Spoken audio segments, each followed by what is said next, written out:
Good morning, everybody, and it's the Wild Medicine Duo here. Good morning, Claire. How you doing? Good to see you. Morning. Yeah, I'm really well. A bit sad about the change in the weather. It's been a bit biblical the past few days, but apart from that, all good. My friend just said, "Oh, by the way, it's rain all week." I was like, "Oh, thank you." But apparently Friday's going to be nice, and we're going to be in Aberfeldy on Friday. And we're wanting to have a jamming session down by the river. So that would hopefully be nice. But you know yourself, it can change like the drop of a hat, can't it?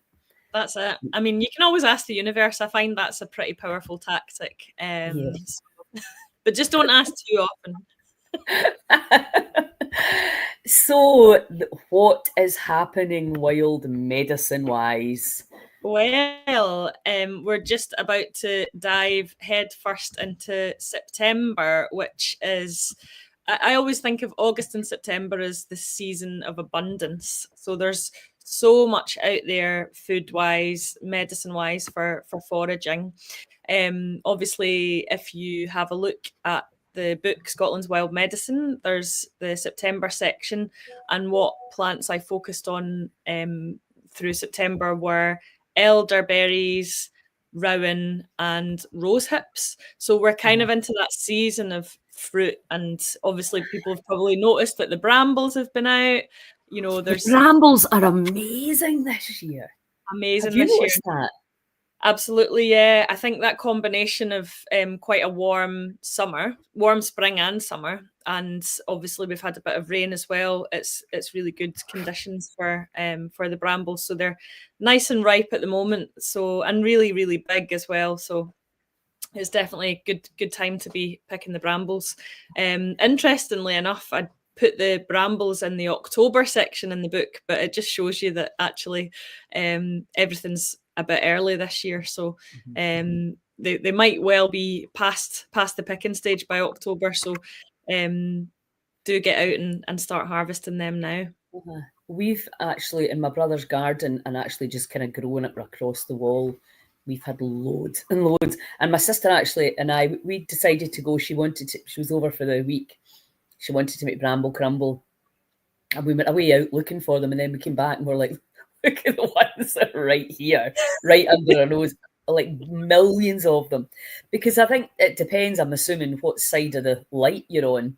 Some Absolutely. were Yeah. some were still really red and nowhere Yeah. near right, and others were like going the other way. So If you've got brambles that are in a kind of cooler, shadier spot, then they'll probably not be ready yet. But the ones that are maybe against, as you say, like a warm stone wall or in full sun, they'll definitely be prime for the picking now and really sweet and juicy.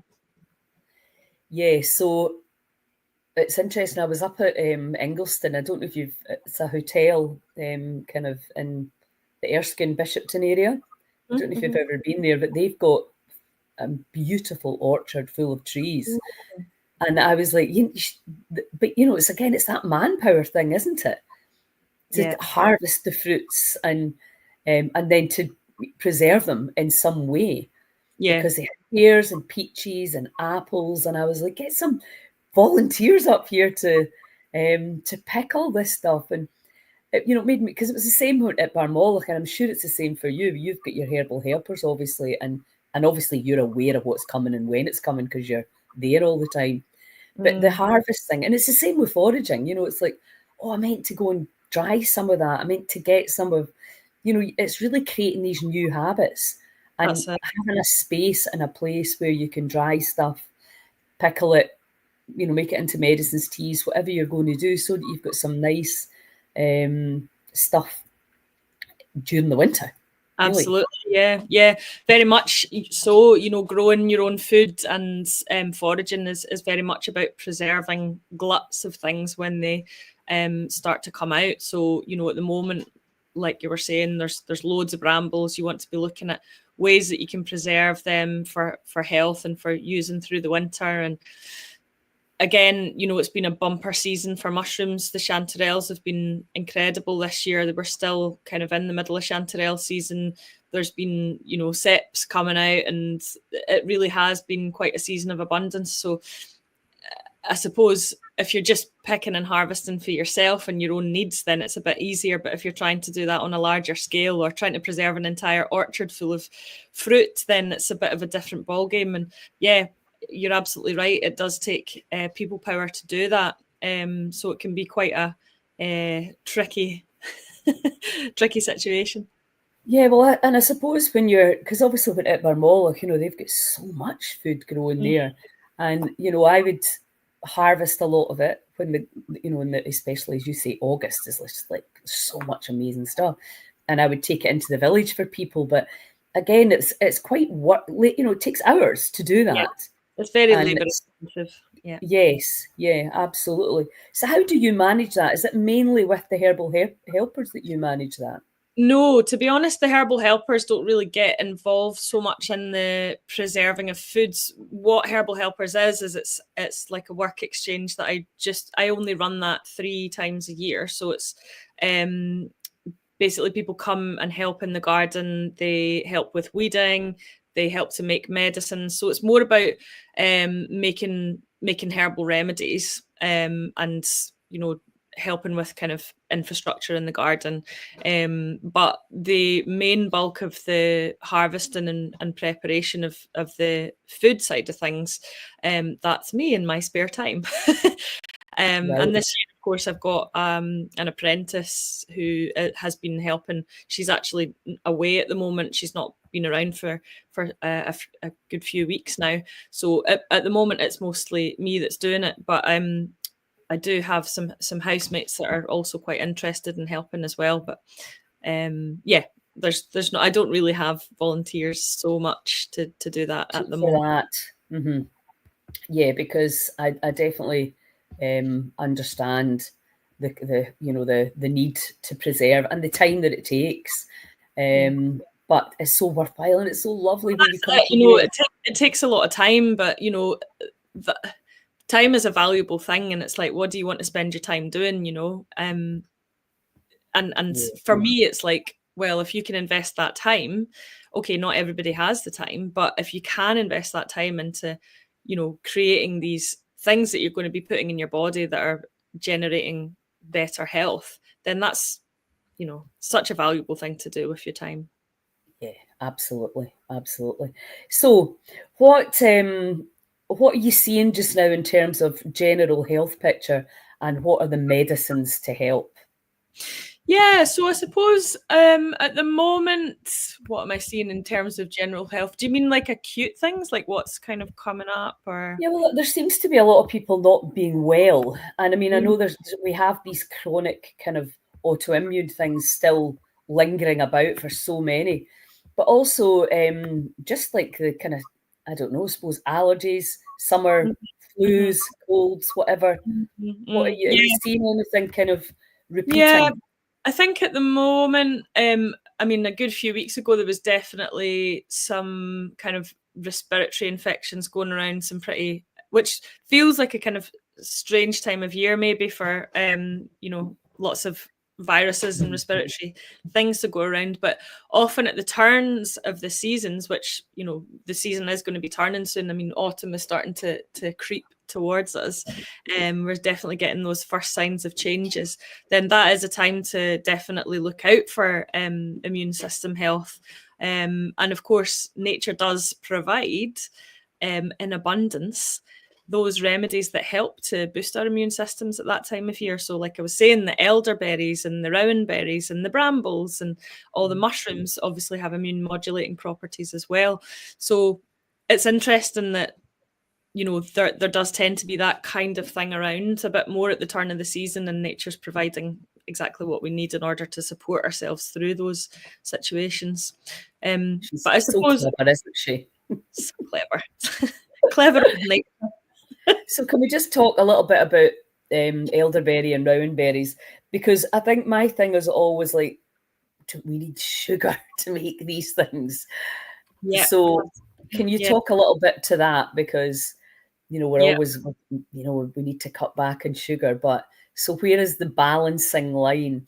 Because it's the same with bramble jelly. It's so goddamn good. I love it. And of course, we know a little bit of that is absolutely fine. But can you talk to that? Yeah, absolutely. So I suppose in terms of the elderberries, the main thing that I would do with them is to make tinctures. You can also make a kind of juice with them, and again, it's quite process intense when you start getting into like juicing and bottling and canning and things like that. It's not everybody that has the capacity to do that, but the main thing that I tend to do with them is to tincture them. And yes, you can make obviously syrups and cordials and things. If you want to avoid sugar, then that's not the road to go down. So what I would tend to do with the elderberries is harvest them and put them into a pan of water, bring them to the boil. So elderberries, they're easier to digest when they've been slightly cooked. Some people get a bit of an upset stomach from eating them raw, so it's best to cook them first. So I'll bring them to the boil. So this is what's called a kind of decoction. So we're decocting the berries. And then I'll just let them sit in that water until it's cold, and then I'll fix that with alcohol. So you're making basically a decocted tincture. Now, it's absolutely fine to just put your elderberries in some vodka. I know I've spoken about this a lot of time, tincture making, and we do that on as part of the retreats and some of the workshops that I do. So you can absolutely just put them straight into alcohol and let them sit for a month, strain it out. You've got an elderberry tincture. I feel like I get a better extraction if I decoct them first. And it's also reducing that risk of digestive upset as well. So what you're actually extracting there is elderberries are very high in vitamin C, which is water soluble. So the water helps to draw out the vitamin C. They're also very high in a type of chemical called anthocyanins, which is a very big word that basically means blue flavonoids. They're kind of antioxidant compounds, and rutin as well. They have rutin in them. So those compounds help to reduce cellular damage within the body. So basically helping to reduce inflammation. So because of the vitamin C compounds, because of the anthocyanins, because of certain other compounds within elderberry, they're also one of our most potent native antiviral and immune boosting fruits. So they're really, really good plant to get in there if you are struggling with a viral infection, if viral infections are something that you tend to go down with, or even just as a prophylactic, to take as a preventative to stop you from getting these kind of infections. So yeah, just taking like 5 mils of tincture every day over the autumn and winter. Again, obviously you can put them into jams and jellies and things like that, but if you want to avoid that sugar, then a tincture is probably the easiest way to preserve them. So I'm just realizing that the difference between a tincture and a decoction tincture. Yeah, so a decoction is, again, this is all in the book, page 63. Is it really page 63? Really, I have to repeat this so many times that I now know the page number. So there's a glossary of herbal preparations in the book that tells you exactly what I mean when I say a tincture, what I mean when I say a decoction, infusion, cream, ointment, poultice, all the whole shebang. But a decoction is essentially like a simmered tea. So it's you're adding water to a herb, a berry, a root, some bark, whatever it is, and you're simmering it in a covered vessel for, depends on the plant, how long you want to do that for, but usually it's about 20 minutes. Some things you would simmer for longer. So with the elderberry decoction, you're simmering it for 20 minutes and then letting it cool down. So it's almost like a double extract because you're doing 2 different processes. Yes. So then adding alcohol to make that into a tincture. Now, just to make a tincture, you don't do any of that simmering process. You just add alcohol to the berry or fruit or roots or whatever it is you're working with. Yeah, I mean, making tinctures is actually really simple, but I think I've spoken to you about this before. Like I learned all about seaweed when I did my nutrition diploma, But it wasn't really until I was with you gathering it and putting it into the food that I really started putting it into my own food. So I think often we need to just be around somebody and we need to make it, and then you're like, okay. And again, it's just that, again, creating that new habit, isn't Absolutely. it? Yeah. I think it helps to come and actually do it, because it demystifies the process. Yes. And actually, it's very, very simple, very straightforward. I mean, yes, you can get into the, crazy science of certain extracts and make things more soluble and things. But actually, if we look at tinctures, they are alcohol based. Alcohol is an incredibly good solvent. Okay, it's not exactly a health food, but in those small amounts that you're having in a medicinal dose of a tincture, it's probably not going to do too much harm. And it is a very good carrier for a lot of the phytochemicals, the plant chemicals that are present in those plants. So alcohol does draw out a lot of different chemicals from the plants, and it does make them a lot more easy to absorb. That's why herbal medicines evolved that way. So yeah. So do you want to talk about what medicines people will be making at our retreat in October? Absolutely. Yes. So our retreat in October, so it's kind of over Samhain, so really that kind of turning point of the season. That's when we really take a deep dive into the winter. And so it's all about kind of getting your body prepared for winter, and what can you do to help your body get ready for the winter season. So what my focus is on the retreat this time is winter wellness and supporting the immune system. What kind of foods should we eat? How can we reduce our stress levels? Because obviously that has a massive impact on immune system health. What kind of little tonics can we do over the winter? So that's what we're going to be focusing on, is making some remedies that you can have. You can take them home and you can take them throughout the winter just to keep yourself as well as you possibly can.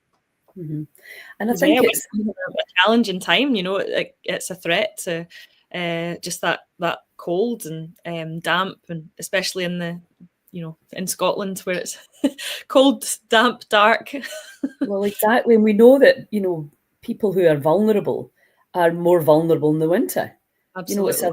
We've known that forever. So are you looking, we can be looking at prevention and having things made, because my mum was always a great one for, I've got a wee cream, I've got a wee, and there's a whole load of even the placebo, especially with kids. So here, we take this and you'll start to feel better. So I always thought that about the onion, the onion, what do you call it? What do you call that when you make it with the layers of sugar for the cough syrup? Yeah. Making your own cough syrup, because some of the crap that people, and it's extortionate as well, and it doesn't work. So, I mean, there's making your own cough syrup for kids is just a no-brainer. Absolutely. And again, they're getting kind of tended and, looked after, but without putting a whole load of absolute garbage into their wee bodies. Onion and garlic syrup, such a great remedy. I mean, it's so simple. Most people have got those ingredients in their cupboards all the time. It's really cheap. It's really, really effective. Yes, I know. Yeah, I was amazed, and it's how it all dissolves. It's really cool. It's a very cool jar to have in your. Makes you look like a herbalist. I know. She comes to my kitchen shelves. It's like a witch's kitchen. So let's talk about what will be around. Obviously, we're going to be in Lochalan again in the beautiful Morven Peninsula.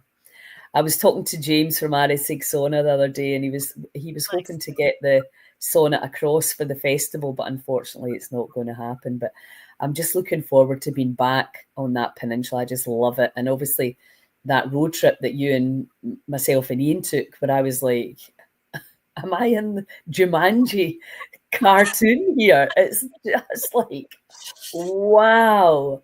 And it's interesting being here, because there's some beautiful places up and around where my friend lives in Erskine we were looking at. But I was like, you need to see the Morven Peninsula. It's it's just next level, isn't it? Absolutely. It's funny because often I'll travel to places and people are saying, "Oh, look how beautiful it is," and I'm like, "Yeah," but it's not. You don't even know beautiful. I know, yeah, totally. Yeah. And I think you know, you were talking about feeling like you were in Jumanji, and it's because what we have here is a really specialized temperate rainforest. So it's actually a really it's a very precarious habitat because it's in decline, obviously, but it's also really special. And there's only kind of small patches of it left. But Morven has quite a high that Morven has quite a lot of temperate rainforest left. So we do have patches of those kind of ancient oak woods and things, which is, it's incredibly Even when special. you don't actually understand what the trees, you feel it in your body. It's just this real, like, wow. Yeah. So what will we be? You've got your medicine garden. What kind of things can people expect when, and if they come in the retreat? What kind of things will they be working with? In the garden, well, it's going to depend on whether we get early frosts or not, but Yeah. there should hopefully be some a few berries still hanging on in there. There'll hopefully be some calendula still in flower. I know we were working quite a lot with the fresh calendula last year. There'll probably be some roots and things to harvest as well. We usually work a lot with horseradish on that winter retreat, just because it's I think everybody's probably quite familiar with horseradish. Spicy, immune stimulating, thyroid supporting, circulatory stimulating. It's a very powerful plant. Obviously, a little bit goes a long way. Those are the kind of things. And obviously there'll be, food from the garden as well. There'll be all the kind of winter greens and things, winter salads, kale. Kale's an absolute powerhouse of deliciousness. Probably some squashes, maybe some courgettes still hanging on in there, again depending on the weather and whether we get late frosts and things. But there'll be quite a lot to play around with anyway. Yeah, absolutely. And I think the squash, the sort of colours, the beetroot and the oranges and all these colours. And I put the horseradish into my fireside and I love it. All these kind of rooty, growing under the ground, and the over the ground vegetables, the difference in the sort of feel for them. We'll work with the weather on the retreat, depending on where we go. We're usually pretty lucky. We've obviously got a white sandy beach just down in front of the base camp there. And also one of the other big things that people like is that you get your own private room with your ensuite toilet and shower, because let's talk about the food. Because we have the luxury of having a farmer coming to help us. She's going to be doing massage. She's also just become a shaman. But she also has like the best meat in the country right there. So, and obviously you were a chef. I'm not sure if everybody knows that about you before you became a herbalist. So, and obviously I just love food, and I've done a lot of cooking for retreats and stuff as well. So between the three of us, we have just the best food ever. And I think we should point out, we really do not believe if you're living in Scotland without supermarkets, you could be a vegan. We want to look at the food that's indigenous to our culture, to our bodies, that has as little as possible footprint within the realms of what we have, obviously. So do you want to talk a little bit about what you made last year? I'm usually desserts. When you and Claire are in the kitchen, I do all the really delicious and nutritious desserts. So what kind of things could people look forward to eating? Because there ain't no lack in this retreat. There's definitely not. As well as being a trained chef, I am also a self-confessed feeder. So I do I do love to create abundance, particularly within that culinary zone. So we do the intermittent fasting, of course. So we have two very substantial meals a day, and then plenty of time in between to let people digest. So the brunch is usually some kind of really wholesome vegetable soup. variety of different types. There's always like Lilia makes this lovely granola. There's lots of nuts and seeds, and there's usually a selection of fruits. There's salads. There's usually eggs in some form. We try and mix it up every day so that it's different things that you're getting every day.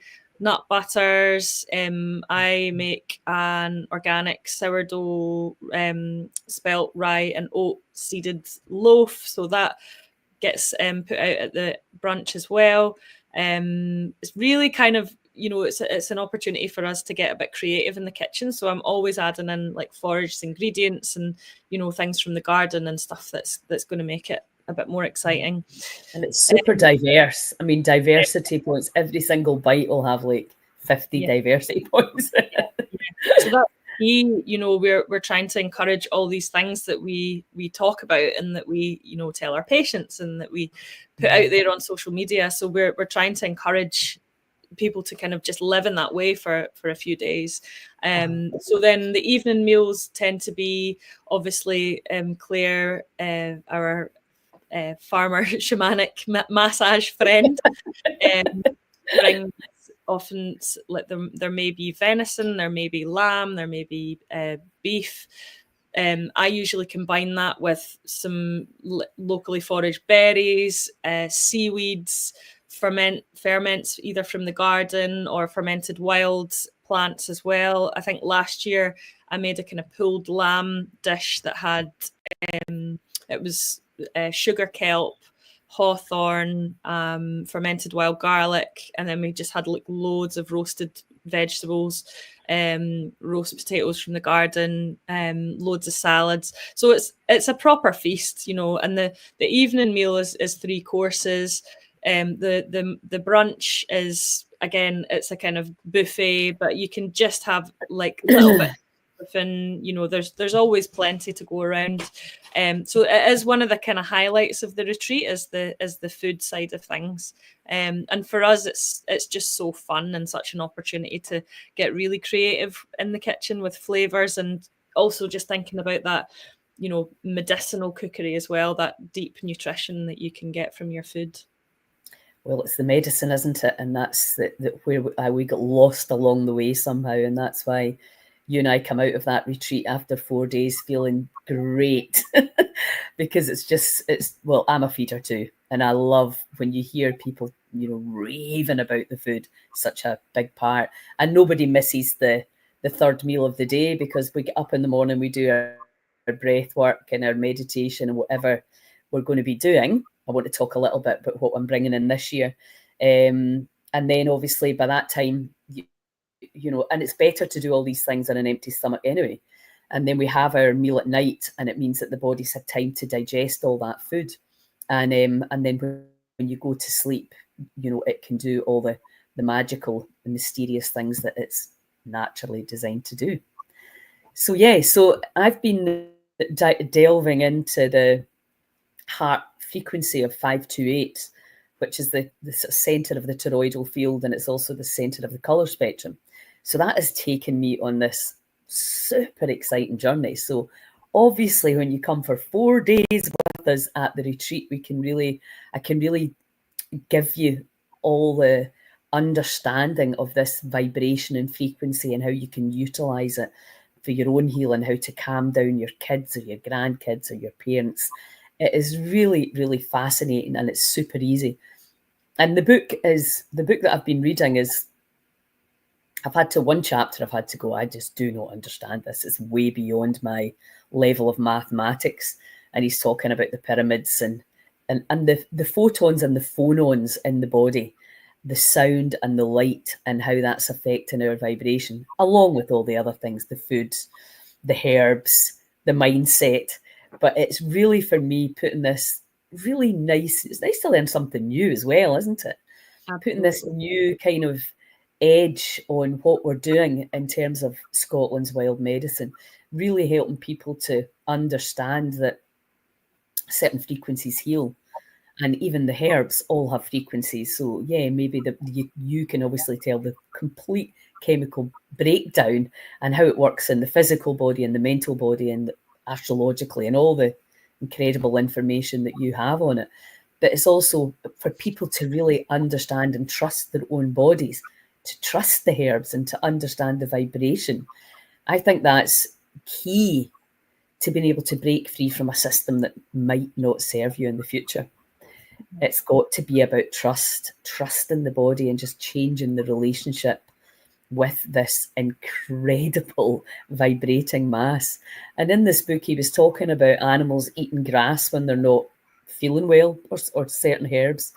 And he said they're going, the whole of nature is vibrating at 528, that green, yellow. So they're ingesting the vibration as well. And I thought that's what we are doing, obviously, at the Wild Medicine retreats. People are getting the vibration. And we've been told so many lies about food as well. Don't eat that and don't eat this. And, and people are still stuck in that paradigm. It's really crazy. And what we know is when you have, especially if you're blood group O, you have a decent amount of protein, especially organic, local protein with all these veggies. You're never going to be fat. You're never going to be hungry. And that's the thing, is that satiety that you get when you eat great food. And that's everybody that comes in the retreat says that. They're like, I can't believe I wasn't hungry at all. People that are bringing snacks because they're like, oh, intermittent fasting. And I'm going to be doing a lot more training and understanding around fasting as well, and intermittent fasting for hormone change, because perimenopausal, menopausal. And we'll have to say this retreat is unisex. Men are very, very welcome to come on this. We're all getting to a place, I think, where we're much more interested in feeling greater levels of joy, greater levels of energy, greater levels of connection, where, I think people are looking out at the world going, ah! So come to Lochalan and spend that time with us, eat incredible food. We'll look after you, and we're going to be giving you the latest and greatest information around healing your own body and learning, of course, obviously, I'll be teaching you how to let go of fear and anxiety and labels and concepts that you've picked up along the way, to allow you to really have complete faith in the energy system that we are. So I'm very excited. I could do with it myself actually next week.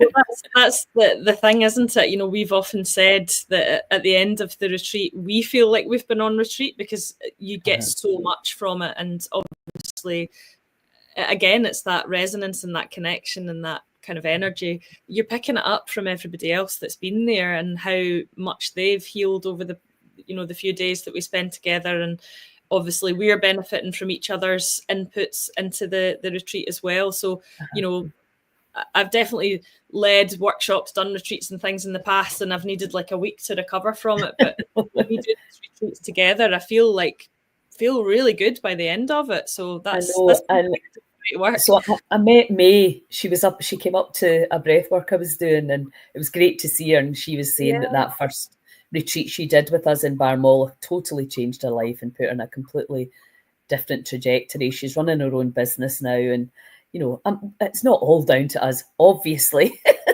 but it's just interesting how. That's what I hope for when I'm running these retreats, is it's that spark that sets people onto, oh, I could do that, I can do this at home. And Absolutely. that butterfly effect that then leads from that spark, and sometimes people come and they do the thing for 4 days and then they go back to bad habits, which is very easy to do. We've all been there. But for some people, it really is that spark that just ignites that process of like, okay, now I can go and make this positive change in my life. I know. And yes, and it's the community. And obviously we know that people have made new friends. They come and they click with other people. And that's really nice too. It's really nice to see these friendships and different collaborations happening. It happens at the festivals as well. So I'm going to be working on the Strontian festivals. Quite a lot of tickets sold already, so it's exciting. And we're in Aberfeldy next weekend. So if anybody's interested in coming on our retreat, and if you get any questions, it's in Lochalan. It's about, how long does it take to get to Lochalan from Glasgow? It's about 3.5 hours roughly. There's a ferry that you get over, so it depends obviously when you come in the ferry, and so it's not too far. If you've never been there, it's absolutely jaw-dropping. You get to hang out with me and the two Claires and get the vast amount of knowledge and passion that we have for life and health. And yeah, so if anybody's got any questions, you know where to get us. Just ping them in the box, whatever, and we'll hopefully see you there. So I think that's pretty good for us for September. Everybody knows what's growing and what you can get and how you can make it. You can get the book on Claire's website, and you can also get it in ours, but please get it in Claire's because she's got more. I just want to go to the post office. Yeah. And I'm too lazy to post them, but no, listen, I really look forward to seeing you. Well, I don't think I'll see you before then anyway, will I? You'll see me at Struntian. Oh, that's right. It's before the retreat. Yes. I'll talk to you about when I'm coming over for that. Yeah, great. That's right. Struntian first and then our retreat. That's great. Cool. Is there anything else you need to add? We covered all the kind of important things. I think that's probably all the important things spoken about. And yeah, just looking forward to seeing everybody at another event soon. Yeah, awesome. Okay, guys, remember if you're watching this on replay, just you get any questions, let us know. If not, we will see you somewhere really soon. Ciao. Bye.